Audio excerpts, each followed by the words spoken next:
Well, it's a great first Big Ten win for our group, and we know that every one of them is going to be just this difficult. And I thought it was a tale of two halves. Obviously, the first half we struggled a little bit. We struggled with mostly just our effort. I thought we guarded their stuff fairly decent, but it was the second, third chance opportunities that led to kick-out threes.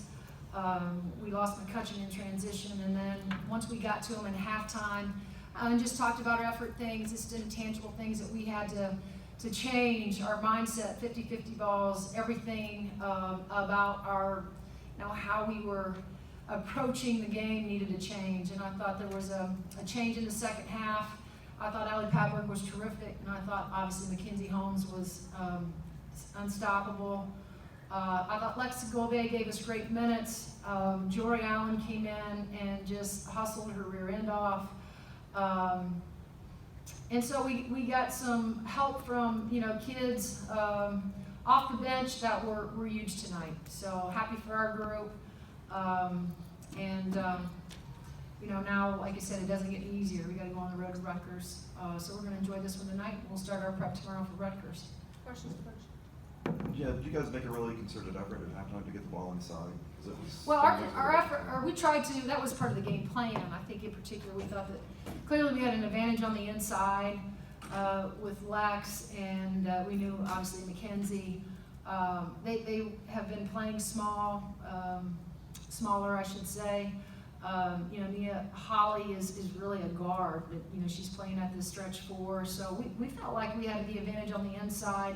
But once Matt got cooking down there in the second half, then the intention was obviously to get the ball inside. And so give credit to our kids for faking a pass to make a pass, because those passes in the first half were either getting stolen or just careless. And so we had to obviously change fundamentally in the second half as well. I know Mackenzie Holmes you went to a lot in the second half in the post. I was thinking it's earlier in the game, and I saw someone posted on Twitter that they reminded her of Megan Gustafson with her footwork, which is obviously a little early to go there, given being a freshman. But you just talk about her play and how much of maybe Megan Gustafson you see in her. Well, I'm her coach. I don't know if it's too early to go there, because I think she's really good, and I think that her footwork is excellent. And I will say this, she aspires to be much like Megan Gustafson from Iowa, but she's also going to be her own Mackenzie Holmes as well. So she's going to have a terrific career here at Indiana, and as I've said before, she's kind of a throwback post player because some of her footwork is excellent, but she can also finish with both hands, which makes it even more difficult to guard her. And so, like I said, I thought tonight she was made things very difficult for them in the low block, and that was really good to see. So what do you kind of attribute the slow start for you guys to? I don't know. We talked about coming out. I talked about getting off to a fast start. I talked about prior to the game starting and finishing the game off right. And we got one of those two right. But we got to figure out why it is, because we come out obviously early. We're trying to get them a lot of shots. We're trying to get them focused. I think our pregame is probably much longer than a lot of people's, or a lot of other teams, just because we found that we can get them on the floor. The earlier we can get them on the floor, the more focused we can talk to them, give them some good juice. But we have to figure that out, because here's the thing: you don't want to make that a habit, right? And especially when we're getting ready to go on the road here.